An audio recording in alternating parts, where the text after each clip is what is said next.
Today's daf we're going to be learning is Menachot, Daf Nun Tet. Today's daf is sponsored by Caroline Ben Ari in memory of her mother Daphne Rhodes, Daphne Devorah Bat Avraham B'Chana, on her 9th year at Site.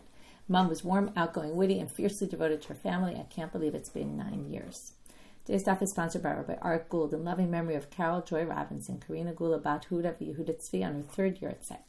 Carol was the temple, the driving force, the glue that held our family together. No matter what happened, Carol knew what to do.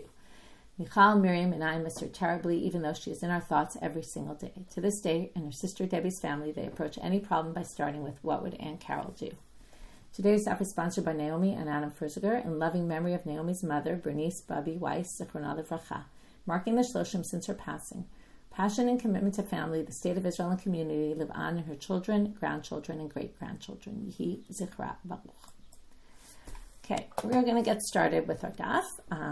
Our Mishna, okay, just to mention even before we start, which is Pesach is coming up, and there's a whole page on our site about learning Pesach. If you have Pesach learning interests and you want to delve into something, there's a whole page dedicated to shiurim related to Pesach.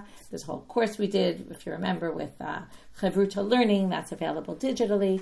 There's dapim that are specifically mentioned there that are relevant dapim for Pesach that you can learn.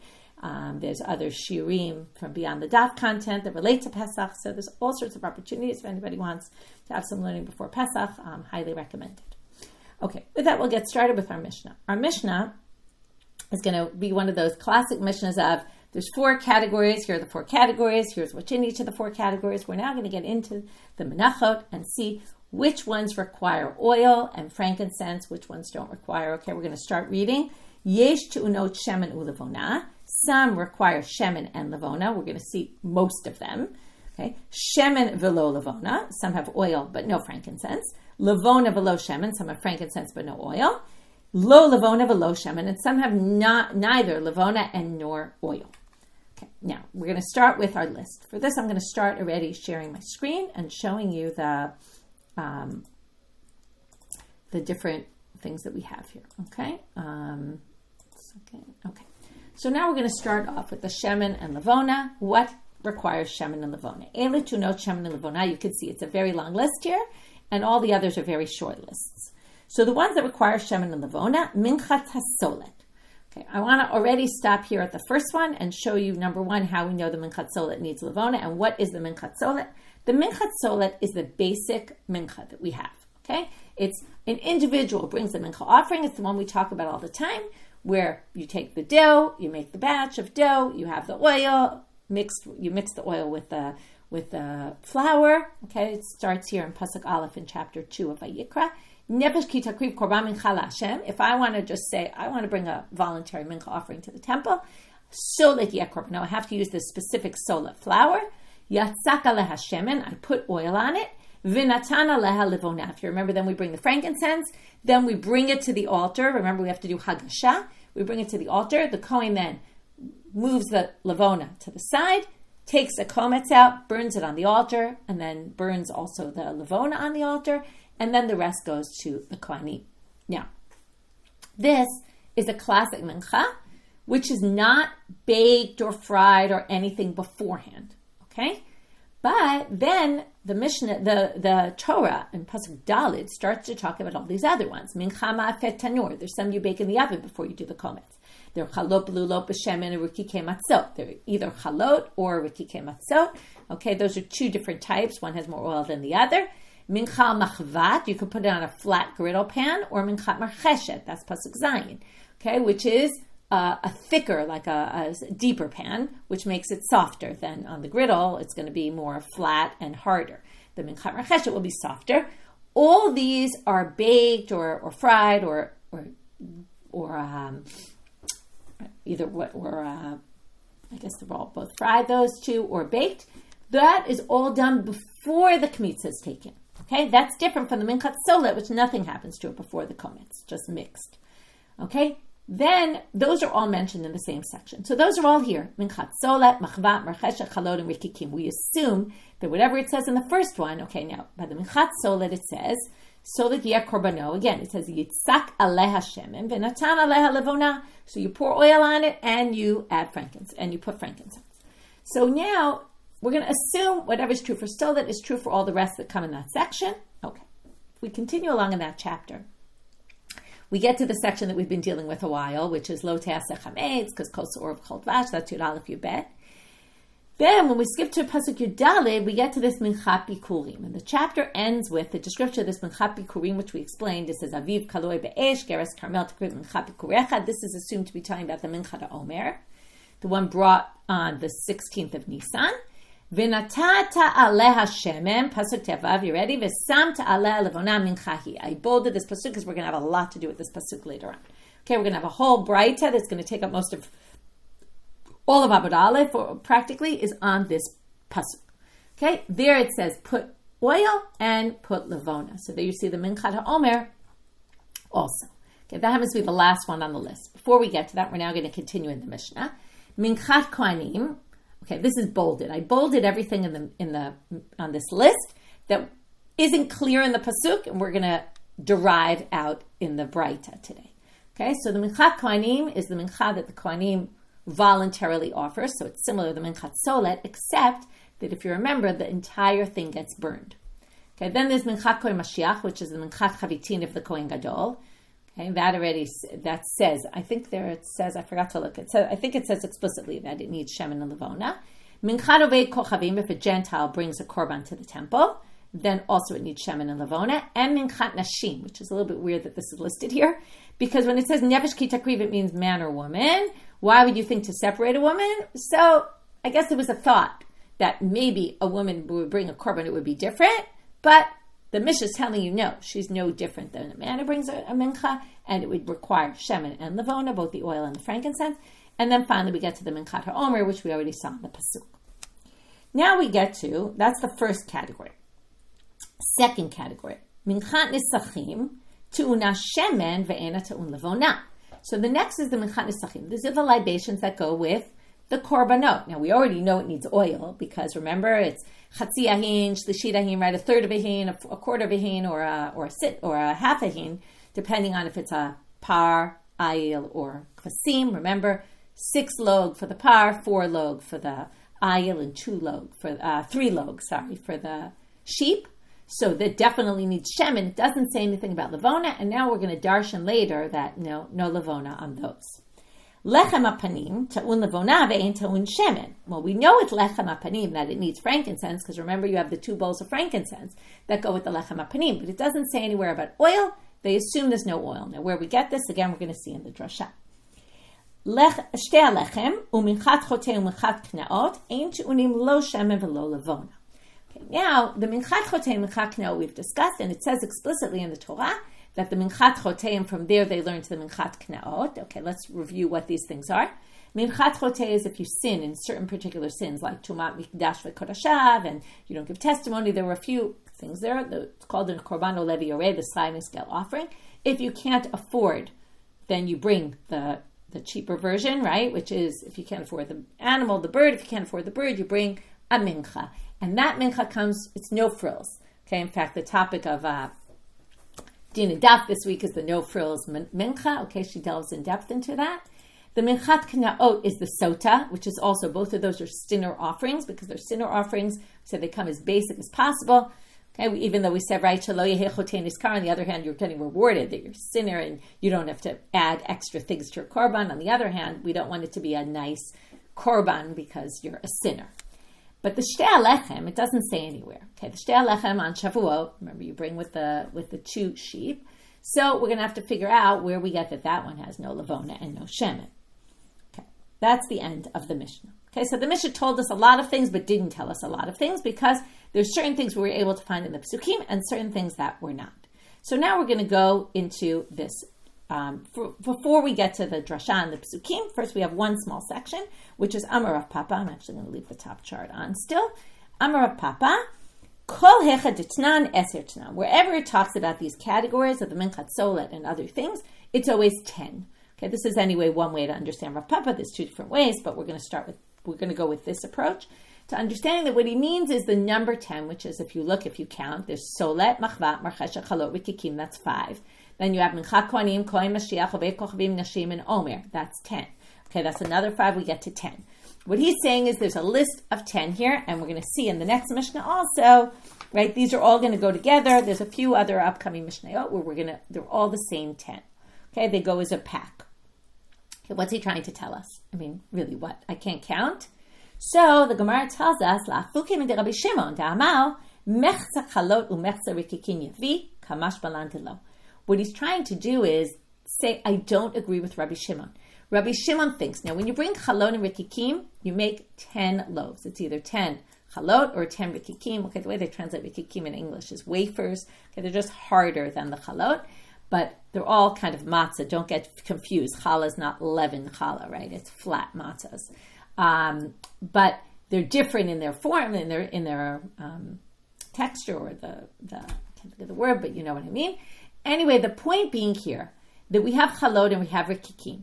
Now, Rabbi Shimon thinks that you could bring, instead of 10 loaves of chalot and 10 rikikim, you could actually bring 5 and 5.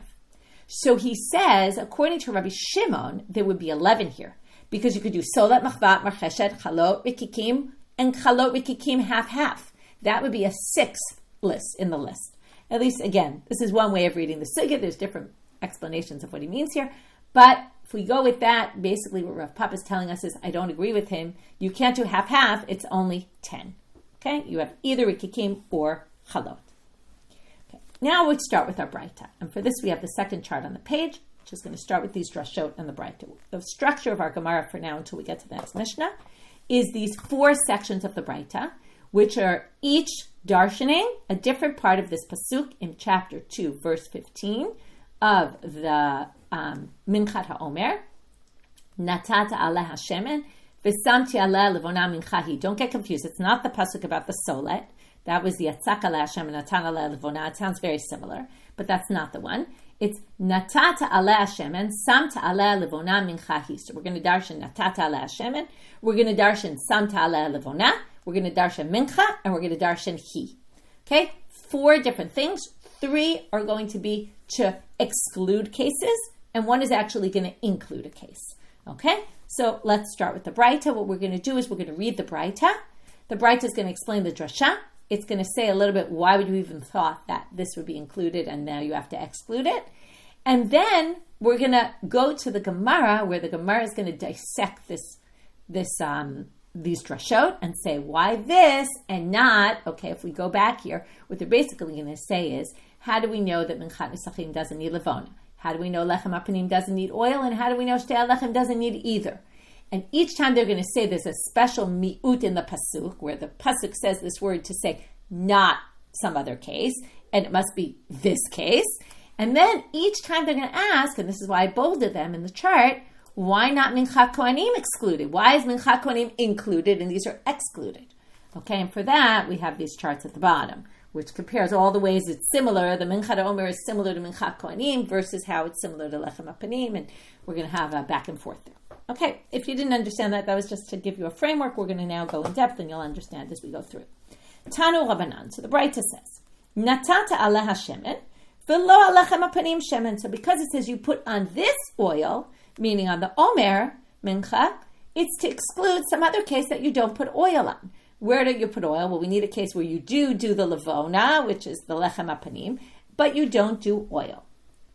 Now, you might have thought the lechem apanim needs oil. Why?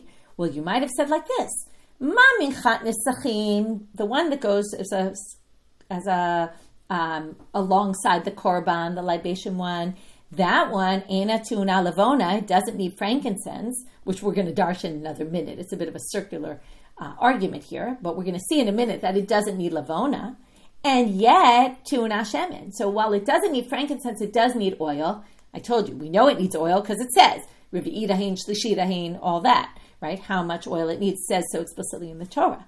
So lechem apanim sheta'un levona, well, the lechem apanim where it says in the Torah it needs frankincense, wouldn't you think eino din sheta'un shemen, right? If in a place where you have oil but no frankincense, so then you'd say, in a place where there is frankincense, well, the more so there be oil with it. So therefore, Talmud lomar aleha shemen v'lo alechem apanim shemen, and that's why you need this exclusion, this pasuk which excludes it, to say no, lechem apanim has no oil in it. Second drasha. V'samta aleha levona. Aleha levona v'lo minchat nesachim levona. So again, you have aleha levona. Specifically, you're going to put levona here, not in a different case. Which case? Not on the ones that go with the libations. They don't get levona. She'achova lo dinu. Again, you might use logical argument. Ma lechem apanim she'enu te'un shemen te'un levona. Well, the lechem apanim doesn't need oil, and yet, okay, now we're going circular, because now the conclusion of the previous section, right? Remember, the whole thought of this previous section was, well, you might have thought because of the second section, because of minchat nesachim. Now we're going to do the same thing, but reverse.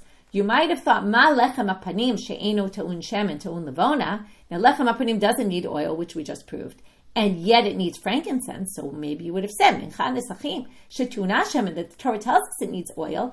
Wouldn't you just assume it needs frankincense? To which they say, Talmud Lomar Aleha. That's what the Drasha Aleha comes to say.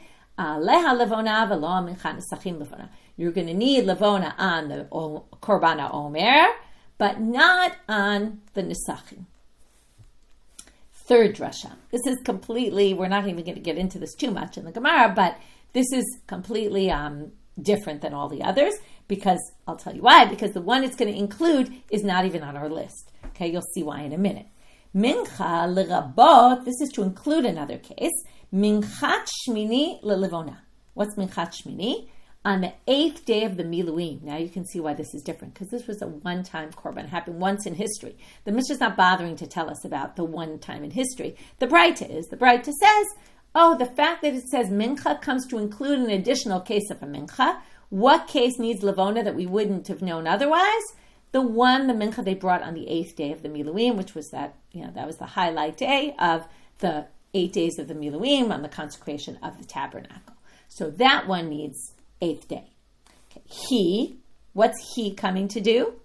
He meaning just this, right? Again, that seems to be excluding. This is to put the shtei alechem in that last category with the sin offerings, where they get nothing on them. No shemen, no oil, no frankincense. Okay, now we're going to delve into this braita. Amar mar, aleha shemen, v'lo alechem apanim shemen. So now the first one. We're going to go in order to all 4 parts. So the question on the first one, which is going to be very similar to the question on the second and the fourth. Okay, a little different than the third, because the third is very different. Like the third stands out in many ways. Number one, it's including rather than excluding, and it's talking about a one-time korban that wasn't even mentioned in our Mishna. That isn't really as much of interest to us, I would say. But okay, so now we're going to say like this: Aleh Hashemen v'lo alechem apanim shemen. So they say, Ema aleh Hashemen v'lo aminchat kohanim shemen. Remember, we said the minchat of the kohanim, which is again, a kohen brings a voluntary offering, the whole thing gets burnt. Now we said above that we don't know what it needs. But we're going to put it in the category with the solet. Now they're going to say, why put it together with the solet where it needs shem and needs levona? Maybe when the minchat of Omer says, Natan aleha, specifically this one, and not the minchat of the kohanim. Why, right? Why would we say not lechem apanim? Instead, why did we say not lechem apanim? Why didn't we say that lechem apanim doesn't need oil? Maybe we should say the mincha of a kohen who voluntarily brings an offering to the temple wouldn't require oil. Okay, and it's kind of random. Either which way is random.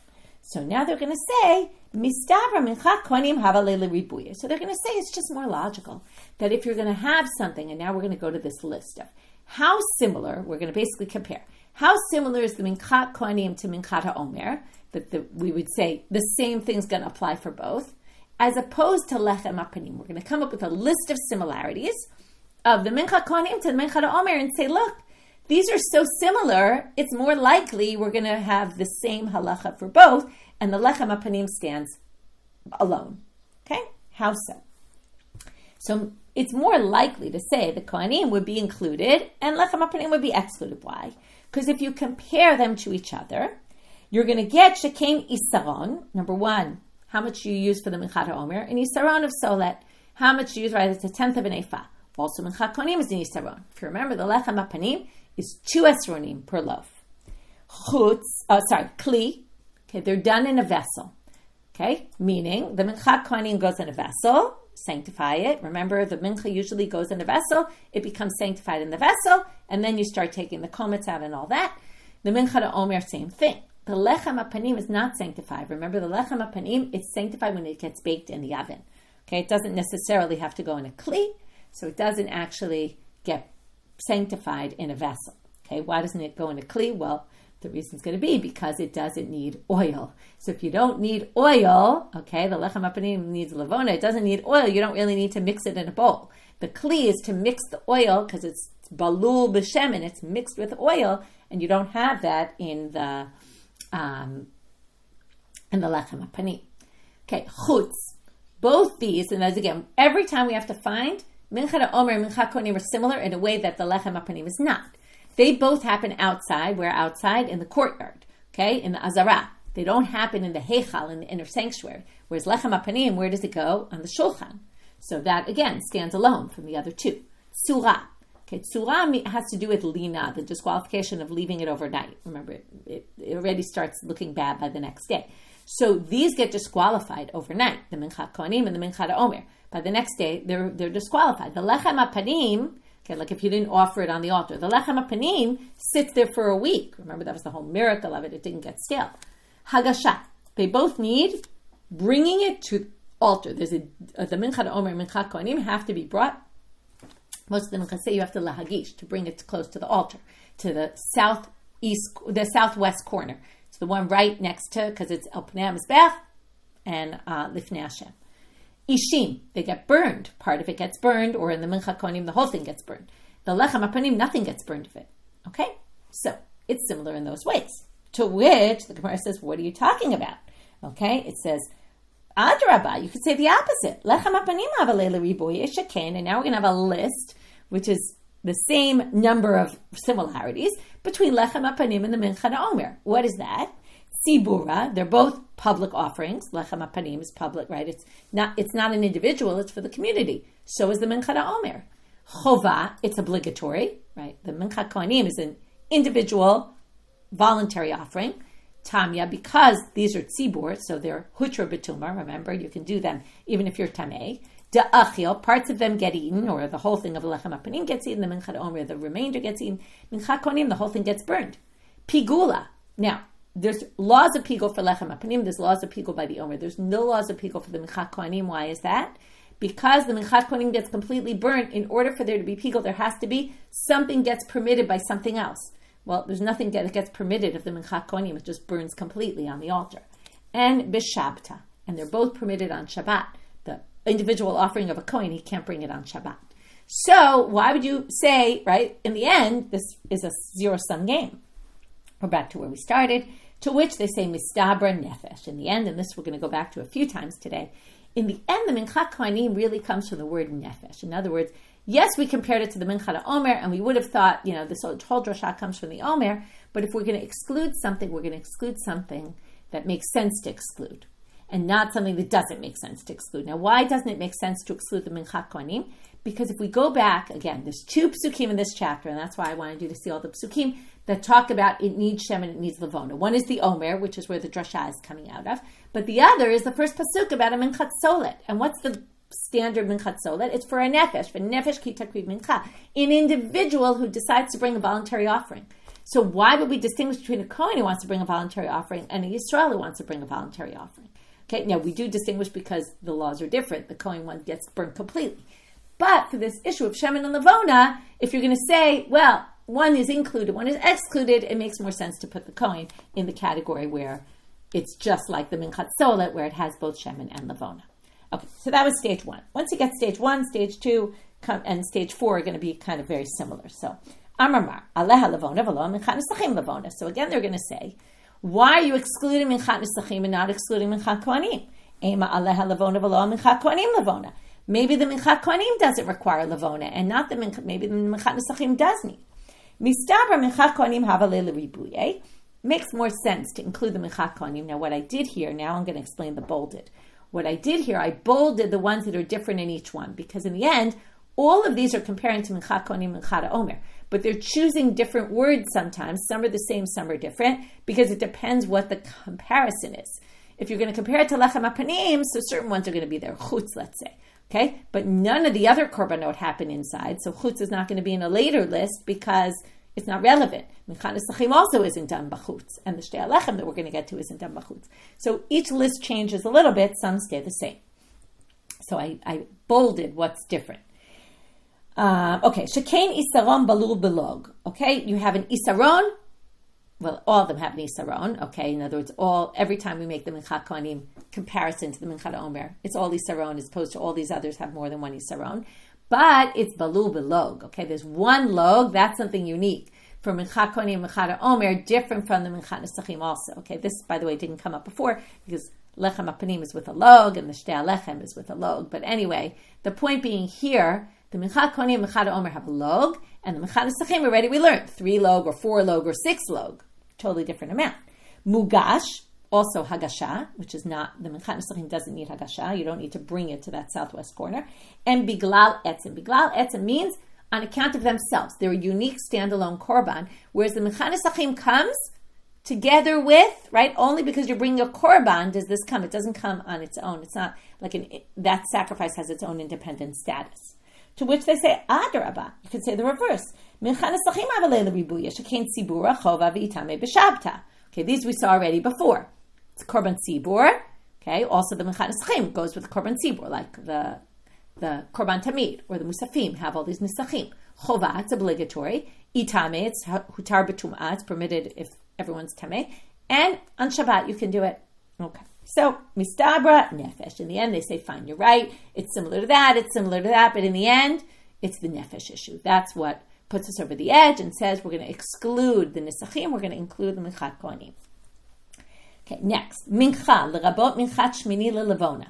So in this one, they're not going to do the same, why don't you include something else? That's not the issue.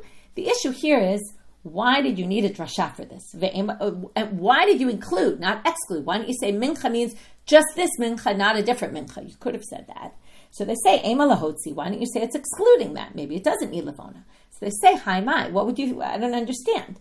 That havamina, that suggestion. If you're going to say it comes to include, it makes sense. You'll see why in a minute. You don't really understand until you see the second part. This is a one-time offering. Now, it doesn't say Lavona there. Now, what would you say? Well, maybe the one-time offering will learn from later offerings. But there's no such thing. We don't learn one-time offerings from what we do in general. So the suggestion would be, let's learn it, that all the other Menachot, or many of them, need Lavona. Let's learn from here, it needs Lavona. Comes the pasuk to say no. That would be ridiculous. Because there'd be no reason to think we're going to learn the Miluim one-time thing from what happens in general. So it would be the opposite. Without anything, what would you think? It doesn't need Lavona, because it doesn't say it needs Lavona. Extra pasuk here to say, we're going to include that also needs Lavona. And that makes a lot more sense. And that's why the drasha goes that way. Okay, last part of this braita, lahutzi shtei alechem, shelo yitanu lo shemen v'lo lavona. So how do we know the shtei alechem doesn't need shemen or lavona? So for this, we're going to say, right, again, ema lahutzi minchat kohanim. So we have a drasha to exclude. The word he is exclusionary. But why doesn't it exclude minchat kohanim? Back to the same thing we were at before. Mistabra minchat kohanim avalei l'ribuye sheken. We're going to go through again all the similarities between the minchat kohanim and the Omer, different from the minchat Omer, right? Different from the shtei alechem. So what do these have? The shtei alechem doesn't. So here we're going to see some new ones we haven't had yet. Okay, isaron. It's all isaron. Shtei alechem needs 2 esronim. Kli. Okay, it needs a vessel, whereas the shtei alechem doesn't need any vessel because it doesn't need oil. So again, it doesn't need mixing in a vessel. So again, where does it get sanctified? When it bakes in the oven. The oven sanctifies it. Matzah. Here's a new one. Okay, matzah. The shtei alechem is chametz, so that already makes it different from the Omer and the minchat kohanim, which are matzah. Etzem, they come on their own, as opposed to shtei alechem, which comes together with 2 sheep. Hagasha, they need bringing to the altar. And ishim, they are burned on the fire, part of it, whereas the shtei alechem, nothing is burned. So, adrabah, turning now to Amud Bet. Shtei alechem havalei l'ribuye shekain tzibur, chova, tamya, da'achal pigula b'shabta. So far we had all those. Shtei alechem is a korban tzibur, so is minchat Omer. It's a chova, it's obligatory. It's hutra b'tuma, part of it gets eaten. Okay, actually the whole thing gets eaten there, and part of it of the Omer gets eaten. Pigula, there's pigul, because there's a matir, because there's the 2 sheep, and then that permits the bread. And b'shabta, and you can do it on Shabbat. Okay, those we all saw. Now we have a whole list of things that we haven't seen yet. Okay, which are specifically unique. There's a lot of similarities between the minchat Omer and the shtei alechem. What are they? Matir. They both permit the new crop. Remember, the minchat Omer permits the chadash to be eaten. The shtei alechem permits chadash for korbanot. Until the shtei alechem is brought on Shavuot, you can't bring chadash on the mizbech. You can eat it outside the temple, you can't bring it on the altar. Tnufa, there's a waving of both of them. Both of them have a din of waving. Not true for the minchat kohanim. Ba'aretz, you have to buy the grains in Israel. Bizman, there's a special time to bring them, right? The minchat kohanim, it's whenever you decide to volunteer to bring it. And chadash, and they both are brought from the new grains, where the minchat kohanim can be brought from anything. So there you have it. And they have, by the way, in case you didn't notice, you can see it here on the chart, Hanach Nefishin, there's way more similarities between Minchat Omer and the Shtei Alechem than Minchat Kohanim. So it actually really makes no sense that if we're going to include one and exclude the other, it would make more sense to include the Shtei Alechem and say that needs Shemen and Levona and the Minchat Kohanim doesn't. But they say Mistabra Nefesh. In the end, we're going to say Nefesh is what overwhelmed, right? Every time gets us, which is in the end, the Kohen's offering is much more similar to the Minchat Solet, and that needs Shemen and Levona, and that's why that's going to be the one that's included, and something else will be excluded. Okay, that was the first part of today's stuff. Now we're going to move on to the next Mishnah. The next Mishnah is Chayav al Hashem b'fnei atzmo, Chayav al Levona b'fnei atzma. The topic of this Mishnah is the Minchat Chotei and Minchat Knaot, that you're not allowed to put Shemen and Levona, and the Torah says, okay, as opposed to, let's say, the Shtei Alechem, which we just said doesn't come with Shemen, doesn't come with Levona, but there's no negative prohibition that says don't put it on. But in these psukim, it says it specifically in the Minchat Chotei, Lo yasim in Vayikra Hey, pasuk Yud Aleph, Lo yasim aleha Shemen, v'lo yiten levona, ki chatat hi. Okay, notice the end is kind of similar. Mincha hi, we had in the previous, ki chatat hi. Okay, this is a sin offering. No frills sin offering. So you're chayav al shemen, chayav al levona. What if you put shemen and levona on the sin offering? 2 sets of lashes, because you did 2 things wrong. Don't put shemen, don't put levona, you put them both. Natan aleha shemen, but there's a difference between them. If you put oil, psala, you disqualify the mincha. Levona, if you put levona, yilkitena, just take it off. Okay, that's the difference between oil and levona. Put oil on something, right? You can't just take it off of the mincha. It got absorbed already. It's not easily removable. But the levona you can take off, because it's usually these big chunks of, frankincense, and it always looks like rock candy, like, right, those sugar or those, brown sugar, nice granules. It's like that. You can just take them off. Natan shemen al shiareha. What if you put the shemen on the remainder? Okay, what was left of this offering that goes to the Kohen? Ein over below tase. It's only before you do it, the kmitza. Once you do the kometz and you're left with shirayim, you're not going to be transgressing this prohibition if you put oil. Natan kli al gabe kli lo psala. This is a bit of a weird halacha.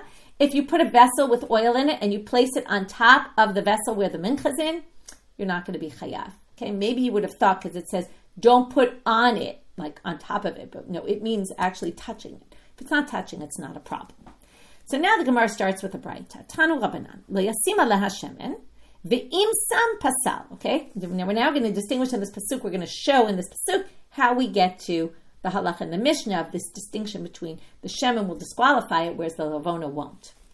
So lo yasim aleha shemen, ve'im sam pasul. So don't put shemen, and if you do, you're disqualified. That's a drasha. It doesn't say that in the pasuk, but they assume. Well, if you say don't put shemen, and if you do, you disqualify, you would have assumed when it says lo yiten aleh levona, if you do, you'll disqualify, which we know you don't. So, Talmud Lomar, how do we get not? It says ki chatat, because then it continues, says don't put shemen, don't put levona, because it's a sin offering. What do they mean to say by that? What's the drasha? Okay, the drasha, the simple reading is obvious, but the drasha is saying, even if you disqualify it, even if you put levona on, it's still called a chatat. They seem to be saying the fact that the word chatat is juxtaposed to the levona is saying we're still going to call it a sin offering, meaning it's not disqualified. Yachol af b'shemen, so maybe the same is true for shemen. Talmud Lomar, he. Oh no, but the word he comes to say it's limiting though. This halacha that it's still a chatat and not disqualified is limited. Limited to what? Limited just to the levona. So now we're going to ask the obvious question. Right? It's a little arbitrary. Why say that one's good, that one's not good? But it's not arbitrary at all for the reason we said before. So the braita says the same thing the Mishna said, which is since it can be collected and removed, so therefore it's not going to disqualify, whereas the oil can't be. That leads to an interesting question, an obvious question that should be asked. By Rabbi Bar Rav Huna Rabbi Yochanan, Natan aleha levona shchuka mahu. What if you had levona? I told you it's these big granules. What if you ground it up really fine and put it on the mincha? At that point, you won't be able to remove it. It's too small, the pieces. Okay, they're powdery at that point, and they kind of just get mixed in, and they're impossible to remove. So do we say, Mishum de efshar lelakta? The whole reason why it doesn't disqualify is because you can collect it. V'halo efshar lelakta, and this can't be collected and removed. O dilma mishum de lo mibala, v'hanami lo mibala. Or maybe we say, it's because it doesn't get absorbed. Oil in flour, right, is going to be immediately absorbed. Even if you have teeny granules of frankincense, it doesn't get absorbed it just sits there and you can't really get it off, but it's not absorbed. So is it the absorbing that's the issue, or is it the ability to remove it that's the issue? And that would be the big nafkamina, whether the nafkamina is is if you have really ground fine and it's not absorbed, but it can't be removed, would it disqualify? So they're going to have 3 attempts to get to an answer. Tashma. Ulevona yilketena. What's the main thing it talks about in the Mishnah? You remove it, right? That's why. So they say, it sounds like if you can't remove it, it disqualifies. To which they say, Dilma p'chadva od kamar. Maybe what it's really saying is it's adding an additional one to the one that's obvious, which is chada. One is delomi bala. It doesn't say that explicitly, but obviously it's not absorbed. That's the big thing. Ve'od yilketena. And also you can remove it. But it could be that the main thing is really the absorbent aspect, which again, I mentioned in the Mishnah, but wasn't mentioned explicitly in the Mishnah. I just mentioned it because it's obvious, right, that there's a difference there. Tashma, so let's try to learn it from here. Machshir ani b'levona she'efshar lelakta. That's the braita, right? I'm machshir in levona because you can collect it. So they say that also doesn't prove it because hachanami chad v'od kamar. You could say the exact same thing as the previous. That's not the central issue. The other issue that's obvious, they just didn't even mention, and this is just additionally. And if it's additionally, then it doesn't mean, just because you can't remove it, doesn't mean it's disqualified. So then the Gemara says, okay, my hafi Allah. Okay, you've confused me. You could go this way, you could go that way, so what's the answer? Rav Nachman bar Yitzchak Tanya. Rav Nachman bar Yitzchak says, let's learn it from a braita. Minchat chotei u'minchat k'taot shenatan aleha levona. Okay, this is a different case. This case is not talking about levona that's ground up. It's talking about regular levona. And we're going to get into pigul. Okay? So, milaketet halevona u'kshera. Okay, so if you put levona on it, so far same thing, just take the levona off and it's fine. Ve'im ad shelo liket levonata. What if you didn't yet remove the levona? You didn't yet remove it, it's still on, and what happens? Chishev aleha. Ben chutzes mano, ben chutzem komo. If you had some thought, whether it's, I'm going to eat it beyond the designated time, I'm going to burn it, or I'm going to eat it beyond the designated place, pasul ve'ein bo karet. It's disqualified, but there is no karet. Why is there no karet? Well, when do you not have karet? When you have a disqualified offering for some other reason. Remember, it's still pigul, but you're not going to have karet because it's disqualified. Meaning that right now, we're going to say this is disqualified, even though you can still remove it. So what do you see? Just having levona there ruins it. Okay? So, therefore, they're going to say, if you leave the levona on forever, then you're completely disqualified. This one was just disqualified temporarily. Okay? But if you left the levona on forever because you couldn't get it off, it would actually disqualify it forever. And that would prove that it's really because it can't be removed. Okay? And it would prove that if it was stuck there, it would actually ruin it. Okay, now we're just continuing that braita. If you took the levona off and then the chashev alad, then you had the pigul thought, well, since you took the levona off, it's no longer disqualified. Again, that has nothing to do with our topic because we're talking about a case when it can't be. Then you would get back to the pigul in the case where there is pigul, which is chutzlas mano. So that proves our answer that levona shchuka disqualifies an offering. So now they say, now we're just going to ask a side question on this braita.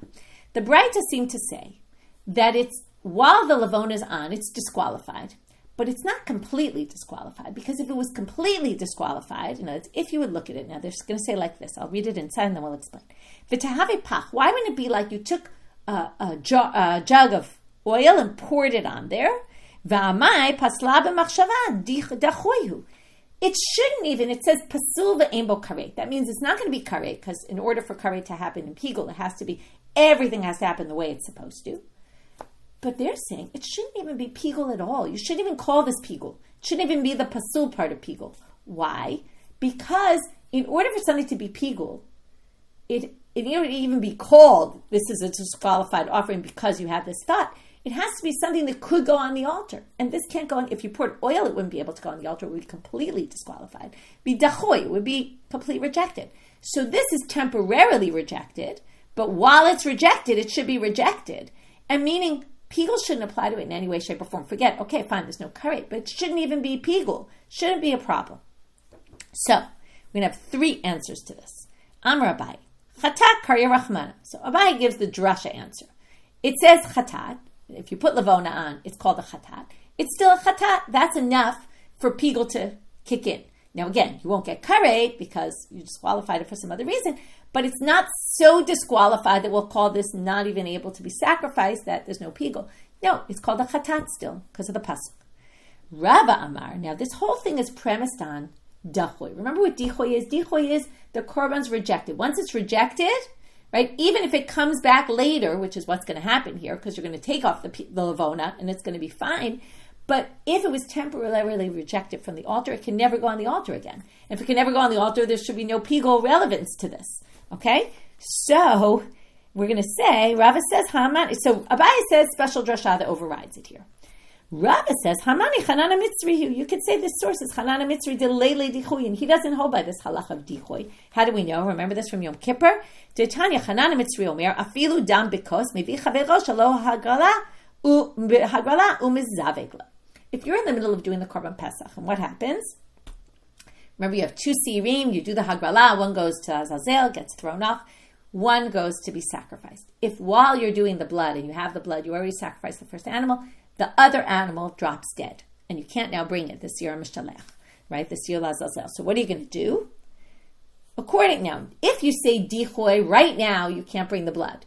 So if you hold dichoy, it's rejected. You have to start the whole process over from the beginning, take 2 sirim, do a hagrala, all that. Chanana Mitzri says you don't. Bring another seir, set him up as the siyur mishtalech, shelo b'hagrala. You don't need another hagrala. And then and now as a partner, continue, take the blood and sprinkle it. So you could just say this whole thing is Chanana Mitzri doesn't believe in dichoy. Rav Ashi Amal, kol shebiyado lo havi dichoy. Rav Ashi has a really interesting answer. He says, if you can fix the problem, that's not dichoy.